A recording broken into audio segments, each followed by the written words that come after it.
Hello, and welcome to the Millennial Nutritionist Podcast. I'm Isla Garcia, master's degree of nutrition science and registered dietitian, and I'm going to make weight loss realistic, sustainable, and uncomplicated for your busy lifestyle. On this podcast, me and my team of registered dietitians will decipher the latest nutrition research, dissect fad diets, and discuss social media trends for you so you can feel confident knowing what to eat to achieve your health goals. Research suggests that most weight loss programs aren't successful, but my experience has taught me that this is not because the participants aren't committed. It's because those diets are designed by non-nutrition professionals and center around severe restrictions. We are here to provide the facts about the science of weight loss so you can have the success you want and continue living your best life. Welcome back to the Millennial Nutritionist Podcast. It is Isla, your CEO, founder, and host of our podcast. And today, Coach Hannah and I are going to dive into the trends of 2022 and kind of say if we think they should go on or if we should leave them behind. So thank you so much for joining us today, Hannah. Yeah, I'm so excited for this topic. I think it's going to be a really fun one. Yeah, we're heavily on social media. We get most of our clients through Instagram. And so I don't know about you, but a lot of my clients are always asking me like, "Hey, I saw this on Instagram. Like, is this true? What do you think? Should I be doing this?" And I can totally understand why it could be hard. I feel like for me, a lot of it is kind of like finance. Like, I mean, I don't know a lot about finance. So for me, if people are like, "Oh, you should be investing this and that you shouldn't be doing this and you should be doing this," I assume maybe that's what it might be like for somebody who doesn't have a nutrition degree unlike us. But tell us how everything's been going. So we're recording this in early November. This will be one of our last podcast episodes of the year, but any life updates, any foods or meals you're loving or any traveling coming up or anything like that? Not, finished up some traveling, probably going to stay in the, Raleigh area through the next 4 months, maybe until next spring, because it's already getting cold here. Mhm. Food things. So speaking of social media, I saw this thing on TikTok and it's like, I don't know if you've heard it. It's where you like make eggs with pesto. Have you heard that? Huh. So you put pesto in the pan, like instead of like cooking spare oil or whatever, and then you like crack the egg in it. And it's it sounds weird, but it is so good, and I've eaten it, like, every other day for the past, like, 3 weeks. Oh, okay. So you make it like a fried egg or like scrambled egg? I've never done it scrambled, yeah, so I make it like a fried egg. I just put, like, maybe, I don't know, a tablespoon of pesto, like, let it heat up and, like, spread it out, and then I just, like, crack 2 eggs on top of it and, like, flip it, and then I've been adding, like, some goat cheese to it, and it's been really good. Oh, that sounds good because I always I'll get pesto, like a jar of pesto. I probably should make it, but I would just get a jar if I like have pasta, but I never use the whole thing and then I end up throwing it away. And so that's a good, Same. Yeah, yeah, way to use literally it. the same thing. I'll buy it for one dish, and then I have no idea what to do with it, and then it expires. So Okay. try that because it's really tasty. Good.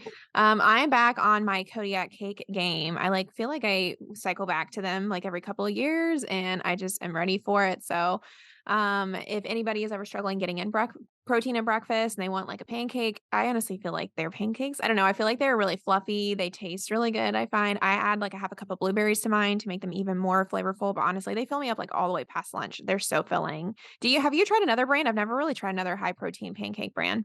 I tried is it called, like, birch fenders or Oh something yeah. like that? I tried those last year, and I did not like them. I haven't tried Kodiak Cake pancake mix. I like their frozen waffles. Like, I'll get their Mhm. frozen waffles and, like, put peanut butter and, like, blueberries and stuff on it. I haven't tried the pancake mix, though. I'll have to try that. Yeah, I like them because they're the fluffiest. I find the birch ones also aren't super fluffy because I like mine to be really fluffy, and they're the fluffiest ones that I can kind of find. Yeah, that's what it was when I made them. They Yeah. were, like, super, super flat, and I was like, "No." Yeah. And then any client victories of the past week or the past month or anything like that that we can share with everyone? It's hard to pinpoint like a specific victory, but I do have this one client who I'm just like super proud of. She came to us already pretty physically active.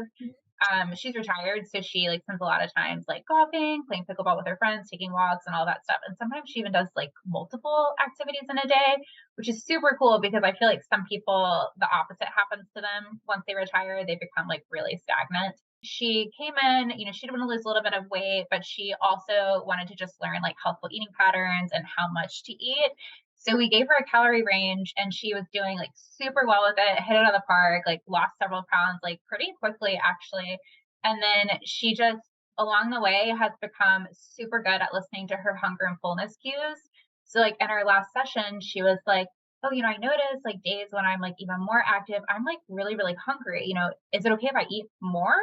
And so we actually expanded, like we opened up her calorie bracket a little bit, which made her feel like even better. And so she's able to eat a little bit extra on like the days that she is super active. And, on the days that she's not, she's like, okay, I'm actually not very hungry. I don't need to hit my top bracket of calories.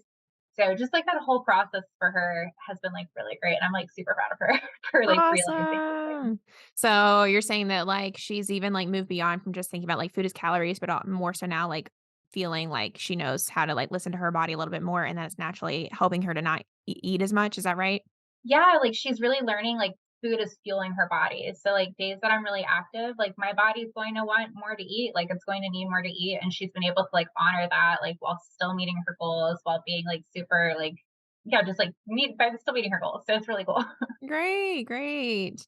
All right. Well, hopping into our article today. So I saw this going all over TikTok and even like the news and stuff about Taylor Swift's music video that came out. I am not the biggest Taylor Swift fan, or just I'm not super aware of her music and stuff. So I didn't really know all the stuff that was going around with it, but it had to do with weight. So I was like, let's kind of address it Mhm. on this episode.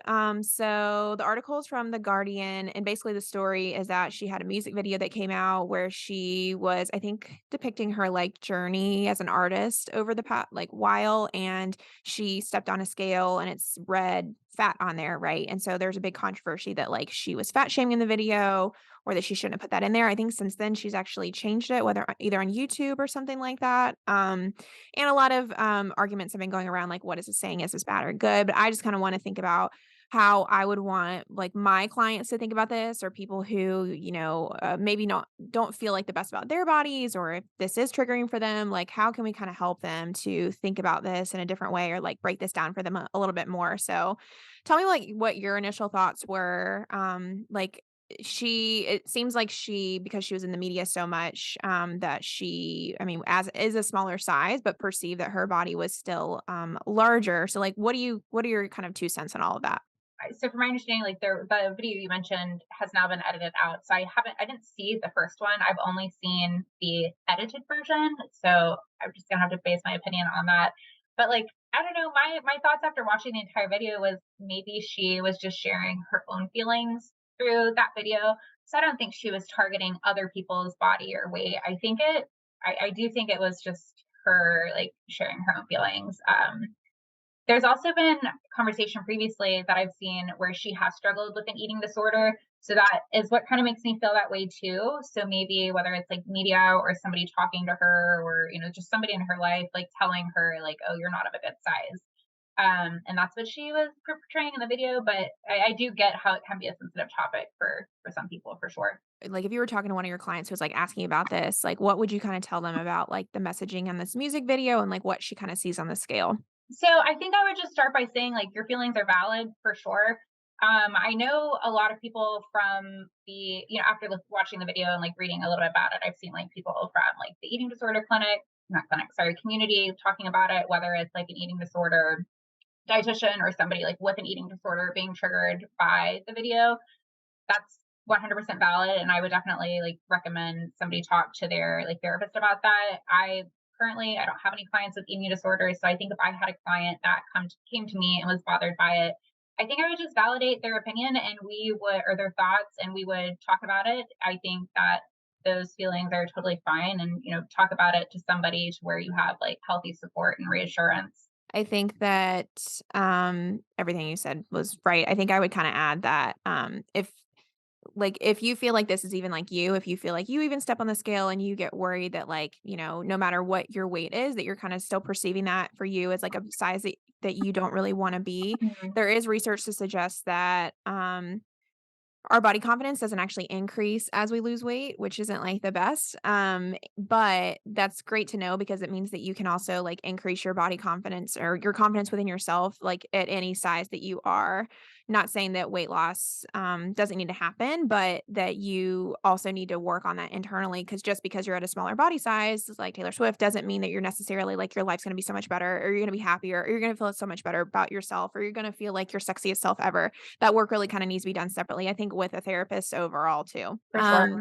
And then like overall, this kind of brings up the bigger idea of like how we can make sure we're staying true to like our own body goals. And so like how can we kind of do that as we lose weight and like make sure that messages that we see or followers that we look at aren't like affecting how we're thinking about ourselves or our journey? Yeah, this is really, really hard for everybody, but I do think especially like women, which are the clients that we most frequently see. I think women are constantly being targeted by corporations, marketing, social media, especially to make them feel that they need to lose weight, even if they are already at a healthy weight. I think that people in smaller bodies feel pressure to be even smaller. And I'm not saying that some people shouldn't lose weight because being at a healthy body weight is important for many reasons. Like excess weight has been associated with chronic illness and depression and altered biochemical data, increased inflammation, fatigue, so many things. So it is important to be at a healthy weight. But with that said, it's important to be done the right way with your mental health in mind also, which you touched on. So not in the form of cleanses and fad diets, which are going to damage our mental health and our body even further. And I know that's easier said than done, but I think that's really why it's important to work with the dietitian so they can help you figure out what a healthy body weight is for you, or maybe you already are at a healthy body weight.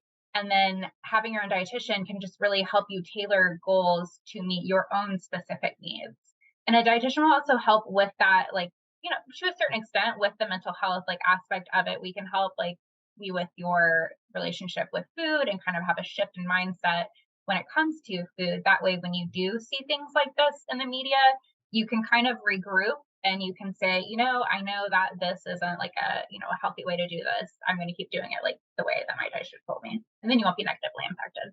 That was a long Yeah. answer, but No, I think all that was really good. I think that like a dietitian can really help you with this by making sure like you don't feel like crazy. I mean, like some clients come to me before and they're like, I just feel like I'm constantly thinking about food. I'm constantly worried about food. I'm constantly having to be like, is this the right decision or is this the right decision? And then sometimes I'm just like, screw it. I don't want to think about it anymore. And then I feel even worse. So I think a dietitian can really help you to feel fuller, can help you to know that like you shouldn't feel like you're starving to lose weight, which again, like helps you to not have to worry about it.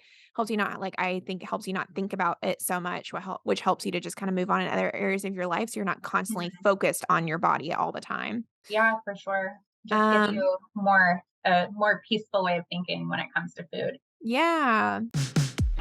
Do you love our realistic approach on nutrition but want to dive a little bit deeper? Let me tell you about the Millennial Living Membership Program. This was designed to help you stay motivated and inspired no matter what health journey you're on. We develop monthly nutrition and fitness challenges with prizes you can win if you stick with it to help motivate you through every month. To inspire you, we upload weekly recipes with downloadable food lists, monthly food demos, and we can even have a registered dietitian answer your questions on nutrition and weight loss. Our members form a community with other like-minded people to help support each other on their health journey. If you are seeking a way to stay motivated throughout your health journey with our method in mind, try signing up for the Millennial Living Membership Program for the first 2 weeks free by signing up on our website at themillennialnutritionist.com. Fad diets and trends and like kind of what went on this past year. But let's set the groundwork first. So, really broad, like, do you think that like all weight loss is trendy, or how are we going to differentiate like what is trendy weight loss versus like what isn't?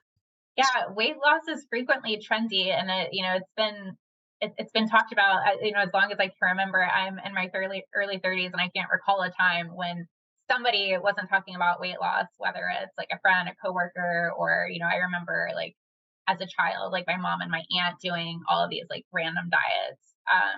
But with that said, it shouldn't always be considered trendy because some of us are trying to achieve like a healthful body weight, for the reasons I mentioned above. So it's not always trendy.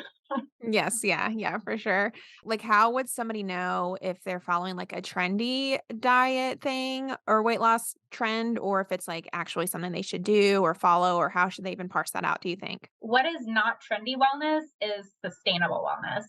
And I know we talk about this super frequently, and you and I have talked about this in previous episodes.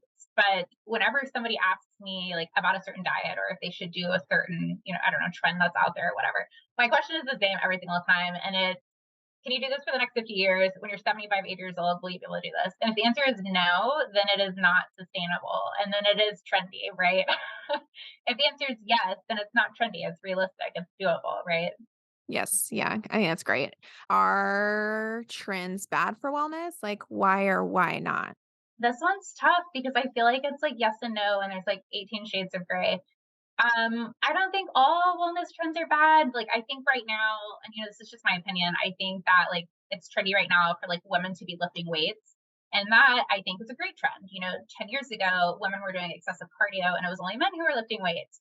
So that's a good trend, right? I like that one. But then you have other trends like the keto diet, which is making people they can't even think they can't even eat a banana. So I think overall with trends, trends are making an assumption that they one trend works for anybody and everyone. And I think trends are very one size fits all. And as dietitians, we know that like there is no like one size fits all. And what works for me may not work for you and vice versa. Yeah.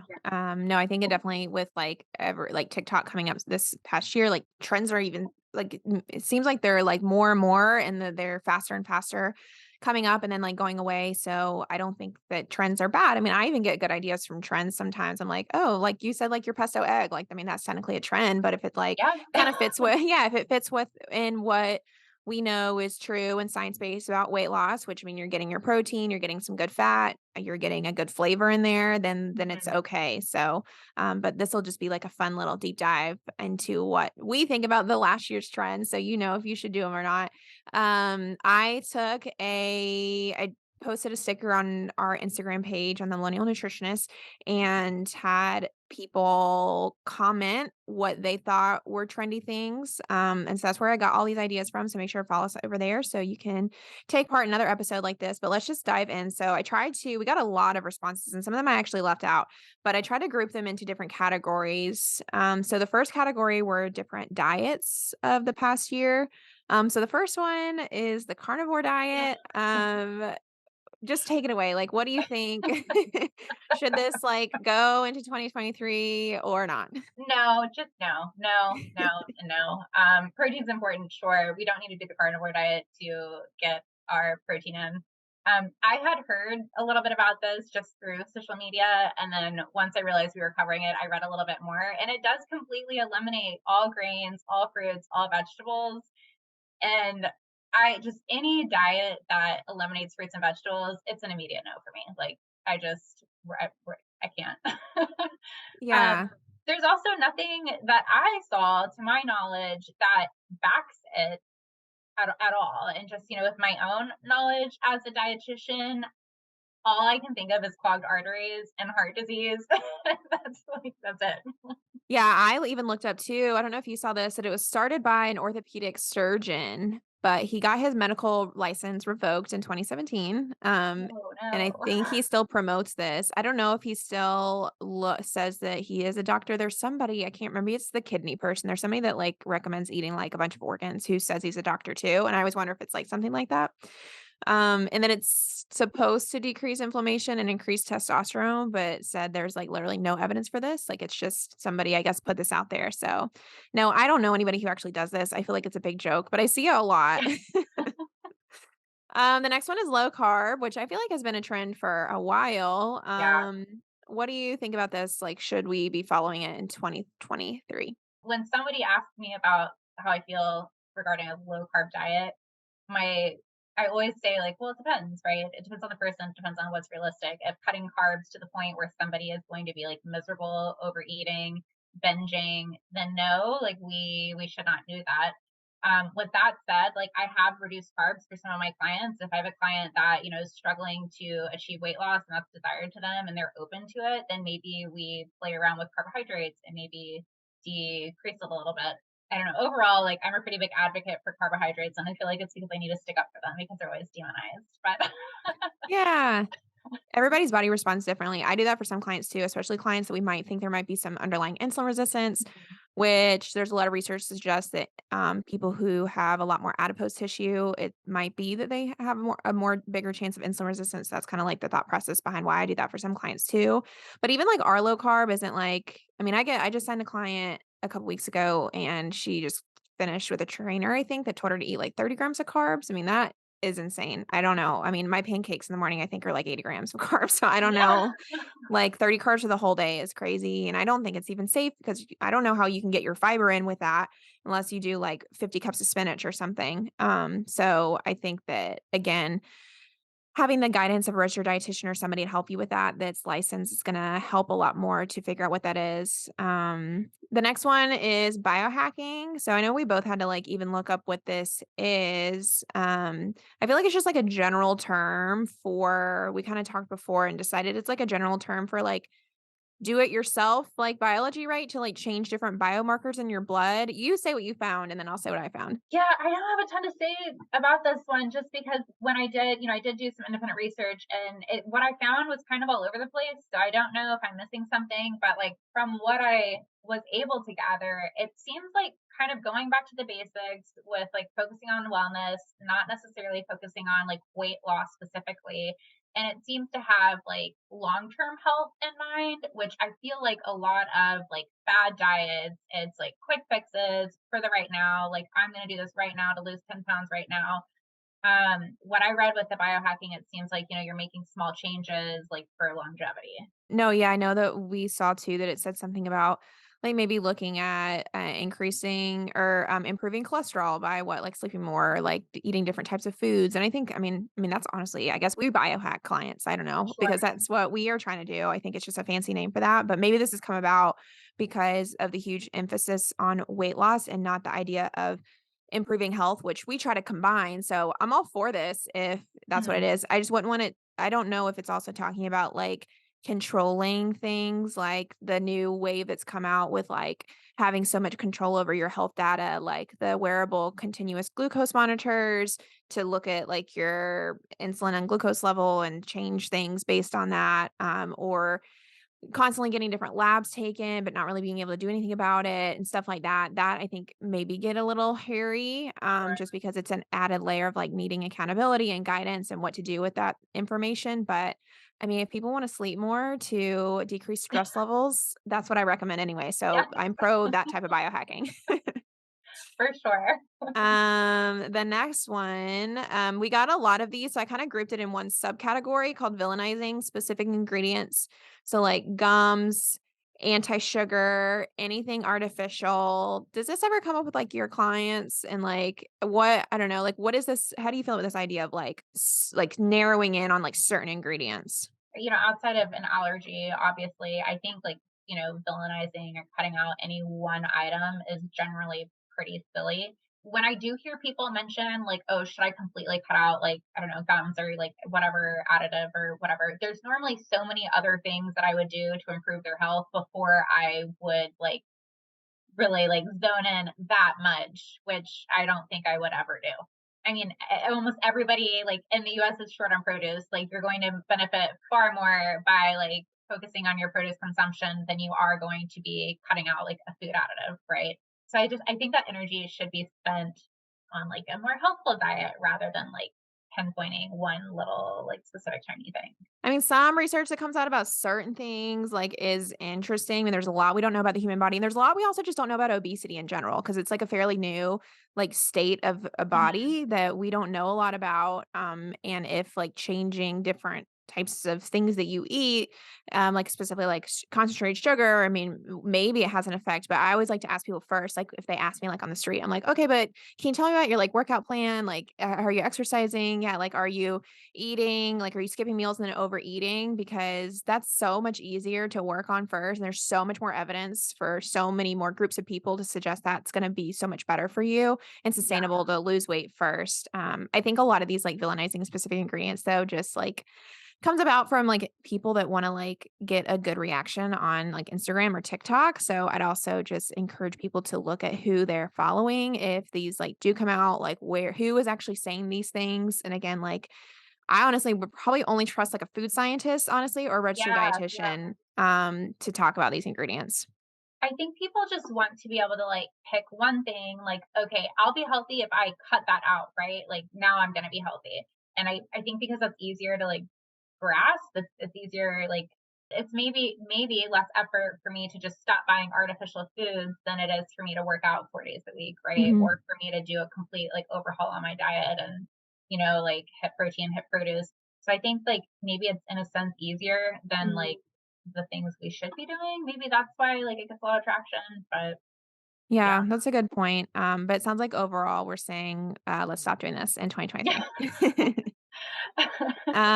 Okay, so now we're getting to specific supplements that were brought up a lot. So the first one is greens powder, which every time I bring this up on social media, it gets like a lot of interaction. You said you like looked it up before. So what did you find about greens powder? I've only looked up a couple. If you want to do them, I think it's fine. Do them. They're expensive though. They're really expensive. I personally just throw some kale in my smoothies and call it a day. But the ones that I've looked up, they are like pretty low in sugar. They do have a lot of vitamins and minerals, so I don't think it's going to hurt.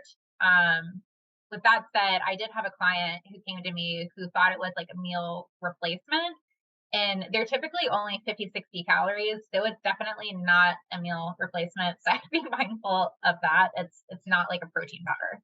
So Yeah, no, I don't know. If you I want to do them, do it. If not, you can save your money and not do it. I think so too. I think that it is just expensive multivitamins that have like crazy marketing.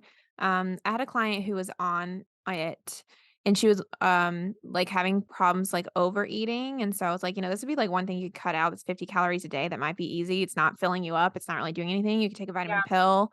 And so if you do have problem with like I think overeating calories, this would be like a really easy swap because it's not going to leave you feeling hungry. So that's kind of my 2 cents on it. yeah. CMOS. I actually don't know a lot about CMOS, but I know Courtney, our coach, wrote an article about it. So what tell us about CMOS. Yeah, so I didn't know a lot either, and I knew she wrote an article and did some research on that. So I actually went to the article she wrote for most of my information. So she mentions in her article that there are minerals and vitamins in sea moss. She mentioned, several vitamins, but specifically a lot of B vitamins, and then there's also a good amount of iodine in it, which can be beneficial, but you can also over consume iodine. But not, my own opinion, not to be a negative Nancy, our ocean's pretty polluted and I would worry about heavy metals. So Mm, there's like a lot of fish that you have to eat in moderation or like, 1 or 2 times a month just because of the like heavy metal content of that fish. So for that alone, I don't think I would take a supplement every single day that comes from the ocean. I don't think it's worth like the potential risk. And all of those vitamins you can find in just like a healthy diet with produce and whole grains. So I mean, too, it's like if it's at the bottom of the sea or wherever this is growing, I mean, I don't think we like evolutionarily like learn to function too much on eating a lot of sea moss if it really does grow like at the bottom or whatever. So I that's think great. that That's a fair point. yeah.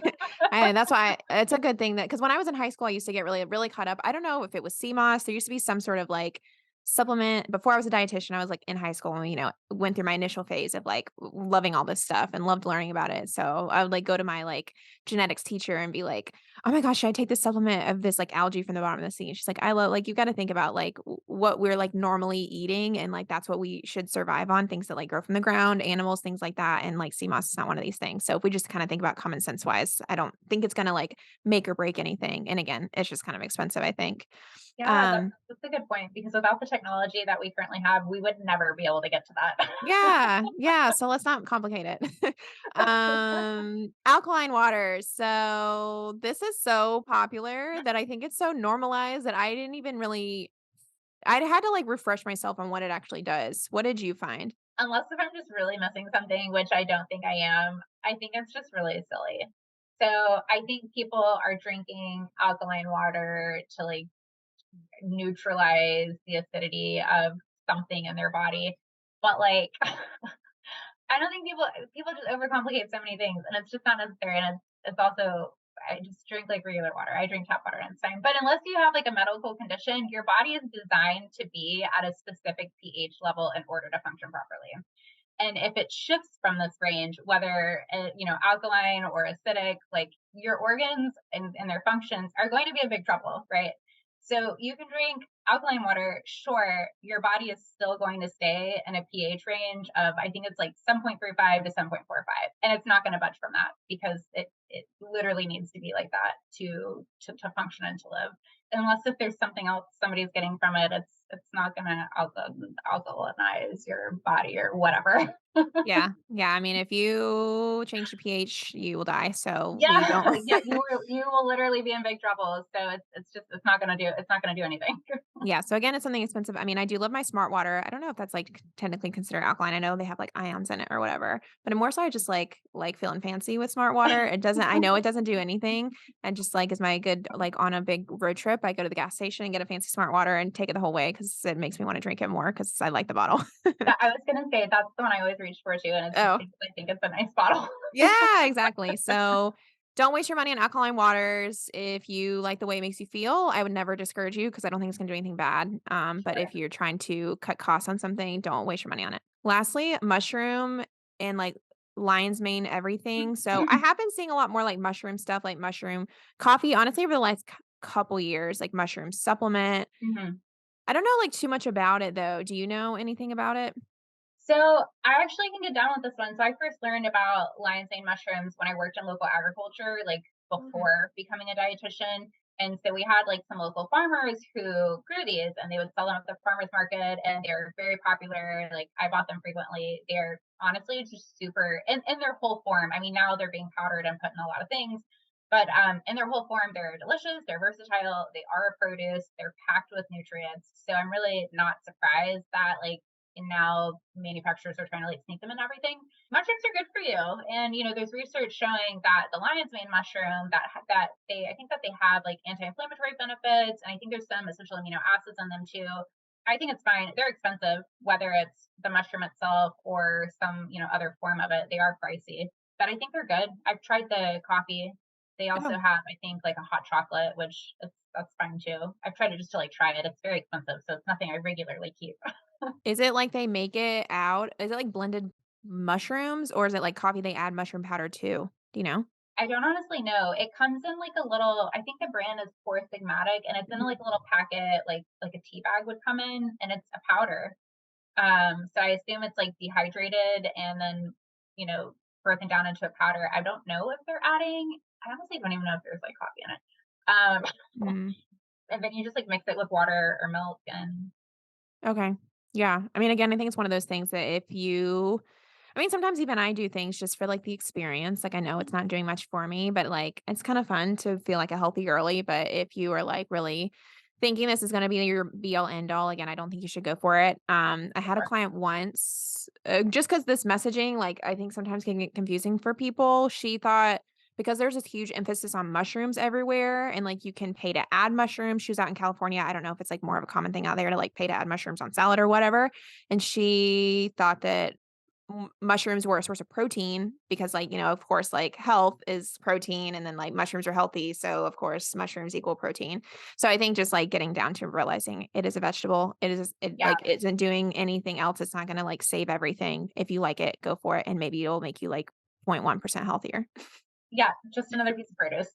Yeah. But it is really they are like the lion's mane mushroom. Some mushrooms like I don't like, and I think some people have an aversion to mushrooms, but the lion's mane mushroom has like a really different texture and it's really delicious. All right. And then these were just like random things that I didn't really know what to put in a category. So this one is actually a trend that I do like, as well, the hot girl walk. You said before you didn't know what it was. Did you learn anything more about it and, like, build an opinion on it since then?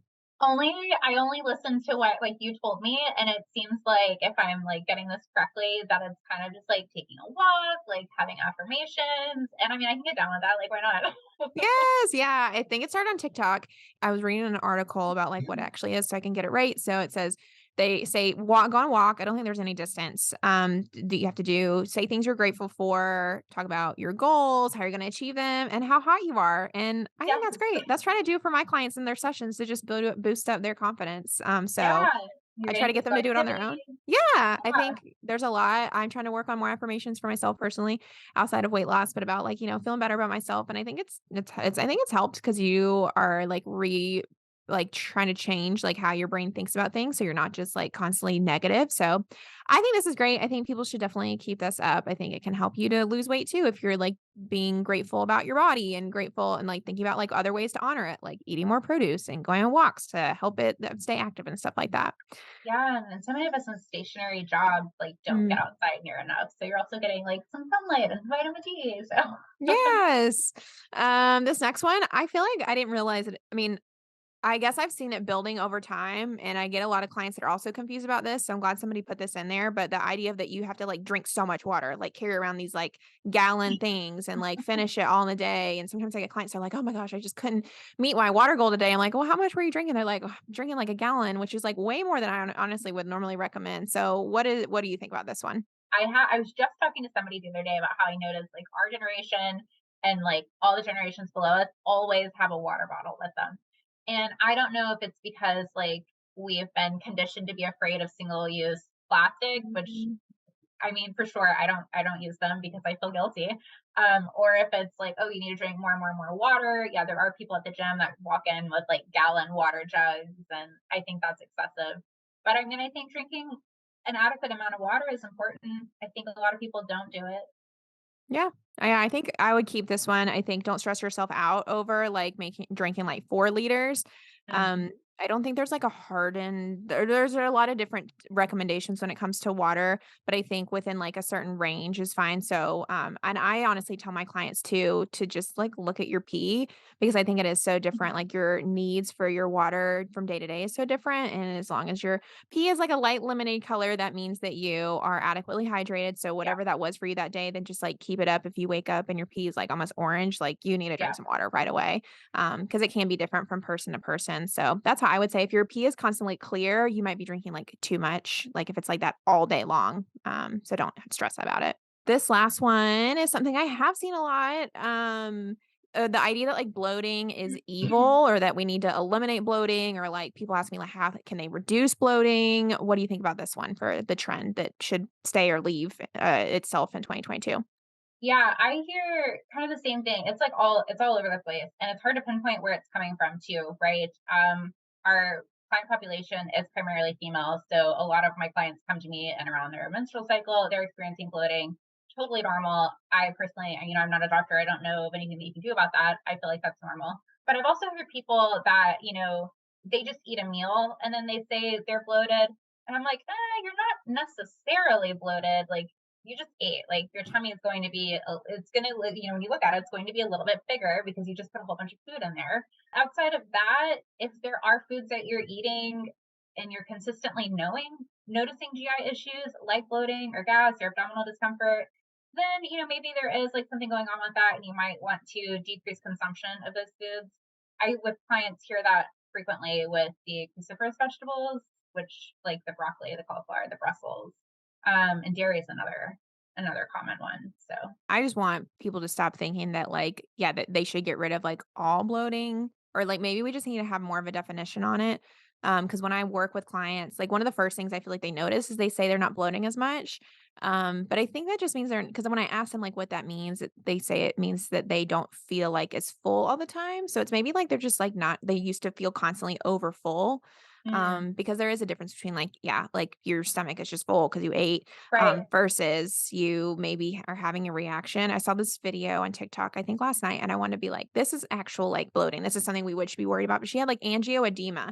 And so she would like her stomach, her like abdominal cavity would fill up with fluid. And I'm like, this is like a bloating Yeah. situation we don't want. And I'm pretty sure that the majority of the population is not having this amount of like 10 pounds of fluid retention on your abdominal section. Yeah, yeah. I mean, if you look at your stomach, in the morning when you wake up, then you eat a big breakfast, and then you look at your stomach afterwards, your tummy's going to be bigger, and that that's again, you just ate, and just same thing. You wake up this morning, then you look at your tummy like at night after you've had like 3 meals, 2 snacks, whatever, drank a ton of water. Like there's going to be a difference in there, but that doesn't necessarily mean like that is bloating. Like you could have literally just filled your stomach up with food and water. I'm gonna finish this with our last one of gut health, which I feel like I actually haven't seen as much this year. I feel like it was really popular a couple years ago, but maybe it's still down in there and I just haven't seen it. Have you seen it that much recently? Or like have you seen anything bad or good about it? Yeah, kind of the same. I feel like it was like kind of trending like a couple years ago, and then I haven't really seen a lot on it. Not to say it's not important. Like I think it's newly researched. So Hmm. I think it's newly researched. There's not a lot of existing research, but like what research is coming out is very like promising and like relevant to health. So they're noticing that like a healthy gut is linked to like good digestion, good immune system, and just really like overall health, and is like just the foundation of our overall health. So, I think there is more research. I just maybe don't think it's like as like cool or hip or trendy right now, but it's important for sure. But when I go back to what I find about the research too, and I'm like, okay, well, if, I need to increase gut health in my clients, like what do I need to do? A lot of it just goes back to like having a good diet. Like it's not like Yeah, doing lots of like probiotics or doing this. Like a lot of it goes back to eating prebiotics, which are in fiber from like fruits and vegetables mhm. and whole grains. So it's like just another reason to me to promote eating like those foods. Yeah, I love how like almost every single trend is like really just goes back to basics. It's Yeah, just like yeah. the It's just like, easiest yeah. for what we have already been doing or should already be doing. Yeah, so, like, even more of a reason to do it as long as, like I think the problem is, like, companies take this and they're like, "Okay, so gut health is important, so let's make this little powder that you dissolve in a Yes, cup and then charge somebody so much money so that they yes, think that they can't afford to be healthy because this is what they have to do to be healthy," when that yes, message just get misconstrued because, unfortunately, nobody's out there marketing, like, eating broccoli, so it just gets absolutely. messed up. Yeah, yeah, totally agree. Totally agree. All right. Well, that kind of wraps up all the trends that we saw that we think you should keep for 2023 or leave behind in 2022. Thank you so much for joining us today, Hannah. Yeah, thank you And for having me. That was fun. yeah, make sure to subscribe to our YouTube channel. We're trying to build up following over there. We put out extra videos over there that we don't put anywhere else. So you can go look at it. We put this podcast on YouTube too. If you want to watch it instead of listening to it, we can always listen to it on Apple and Spotify as well. So bye. Thank you so much for listening to the Millennial Nutritionist Podcast. For daily weight loss tips and nutrition information, you can find us on Instagram at the.millennial.nutritionist and on TikTok at millennial.nutritionist. If you find this information helpful, please subscribe to the podcast and share it with a friend who needs encouragement on their health journey. See you in the next episode.